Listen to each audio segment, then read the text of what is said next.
Why do you keep working constantly, yet somehow never seem to get wealthy? You've spent your entire life working day and night, staying late, maybe even taking on extra jobs.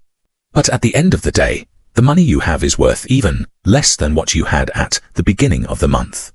Have you ever stopped to think, who is this system actually working for? Look around. When you go to the market, check the rent prices, or even just go out for a coffee, the feeling of unease you experience isn't for nothing. You are a victim of a rule that the system knows all too well. In school, they told you, work hard, get a good job, retire. But there was one thing they never told you. This system is built on a design that systematically evaporates your hard-earned labor. Think about it. People used to have dreams. Buying a home, owning a car. Now, people are only focused on surviving. You get a raise, you get excited. But the price tags at the market change before you can even put that raise in your pocket. This isn't just high cost of living. This is the systematic transfer of your labor to other places. You create value, you provide service, you keep this wheel turning.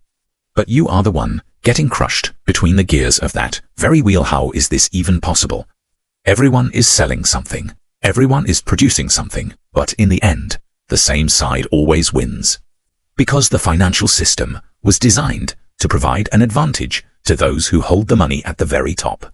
By the time you receive your salary at the end of the month, the value of that money has already evaporated. While you spend your days trying to pay off your debts, someone else is buying up the value you created at a bargain price. This is a massive, silent robbery happening right before everyone's eyes, yet no one can quite put a name to it. People often dismiss this by saying, it's a crisis. They say, the economy is bad. There's a global issue. No, it's not that simple. Crises are the greatest opportunities for assets to change hands. When someone is forced to sell their home, who buys it? When someone is forced to shut down their business, who swallows their market share? Unless you set the rules of the game yourself, you are destined to fall one step lower with every crisis. Lead aids deeper. There is an architecture to this order. While you work, a portion of the value you produce flows to other places through the invisible channels of the system.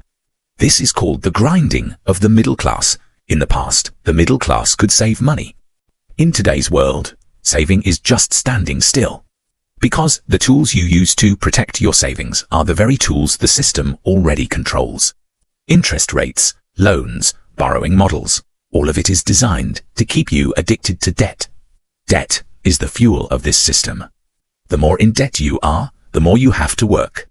The more you have to work, the longer the system can exploit your labor. And how does the system make this sustainable? By managing you through future anxiety. People make mistakes when they are afraid. The financial system is the mechanism that knows your fears best. With subtexts like, if you don't take this loan, you'll be homeless, or if you don't use this credit card, you'll lose your status. They keep you in a constant state of motion. It is a vicious cycle. Work, earn, spend, borrow, and work again. The few people who can escape this cycle are actually the ones the system fears the most. Why? Because they are no longer people who need, but people who choose. Then we look at history. We see the same cycles over and over. Great crises where corporations become giants, small businesses are wiped out, and individual savings evaporate. In these periods, those who get rich aren't the ones waiting for the crisis to end. They are the ones who use their cash power during the crisis to buy up assets, real estate, factories, land at rock-bottom prices. While you are struggling with rising prices at the market, they are silently collecting the assets that would have built the rest of your life. Let me give you an example. Exactly 90 years ago, during the great economic collapse of the 1930s, people were selling everything they had just to stay alive.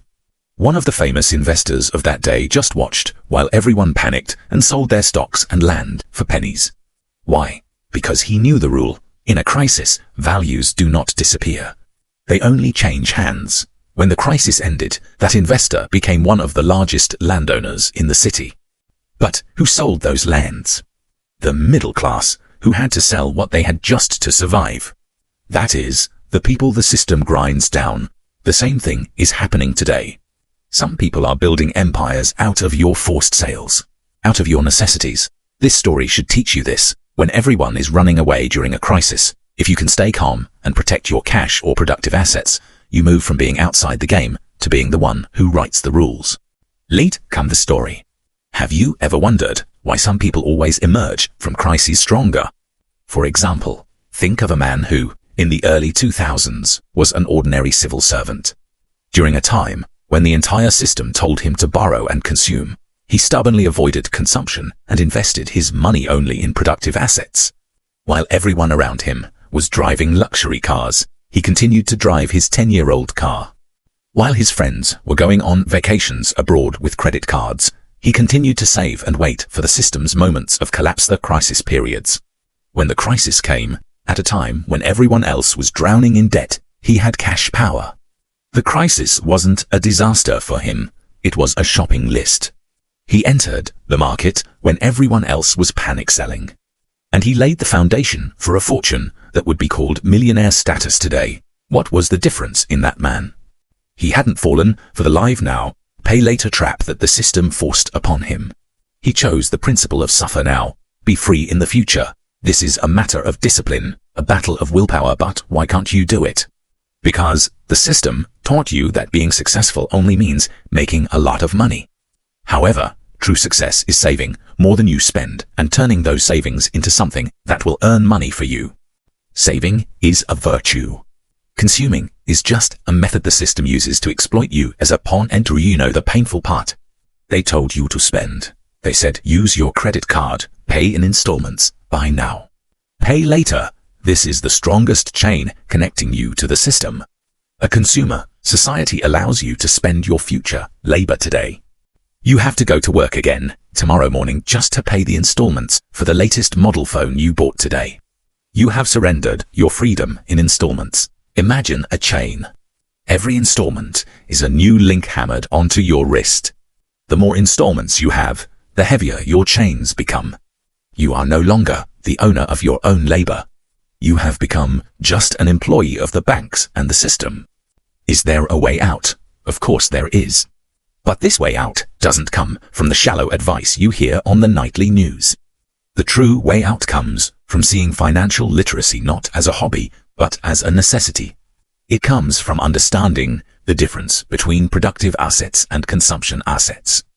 It comes from taking control of your own life's finances, that is, giving up being a consumption slave dictated by the system and shifting to a productive mindset. Remember, there are two types of people in this system: those who spend the system's money and those who manage the system's money. Up until now, you have always been on the spending side. It's time to move to the managing side. This won't happen overnight. This is a long-term shift in mentality. First, you must question your own spending habits. You must ask, do I really want this, or did the system dictate that I should want it? Most people listening to this text, what? Many feel helpless. But helplessness is the system's favorite emotion. Because a helpless person bows down to the rules of the system without question. Unless you set your own boundaries, the system will determine your boundaries for you. Remember, the system sees you only as a consumer. When you become a producer, you disrupt the balance of the system. Disrupting the system's balance means building your own freedom. While doing this, pay attention to this. In the modern world, everything is consumed very quickly. Information, emotions, money, but lasting success is always the result of patience. The difference between someone who invested a sum of money into a proper asset 15 years ago and someone who has been constantly paying off credit debt for 15 years is not just an economic difference. It is a lifestyle difference. One has bought their freedom. The other has become a slave only to the things they consumed. Now ask yourself honestly, are you going to continue being a pawn in this cycle? Or are you going to solve how this massive system works and start protecting your own future? Knowledge is your only weapon in this system. When you understand who wins, who loses, and why you are constantly losing, the color of the game begins to change. The next step is to learn the ways to protect the fruits of your labor. Every moment you allow the system to keep you asleep, you are actually stealing from your own future. It is time to wake up and turn this game in your favor. Is the real purpose of this system to keep us completely in debt, or did we create this situation with our own mistakes? Do you think someone is truly feeding off our impoverishment? One last thing watching this video.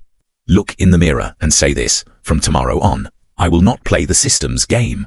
I will play by my own rules. Because the rules of this world do not change, but how you move within those rules is in your hands. For some, this is just a video. For others, it is that first spark that will change their life. Which one will you be? Write your own truth in the comments. Let's see who really sees this order and who is still asleep.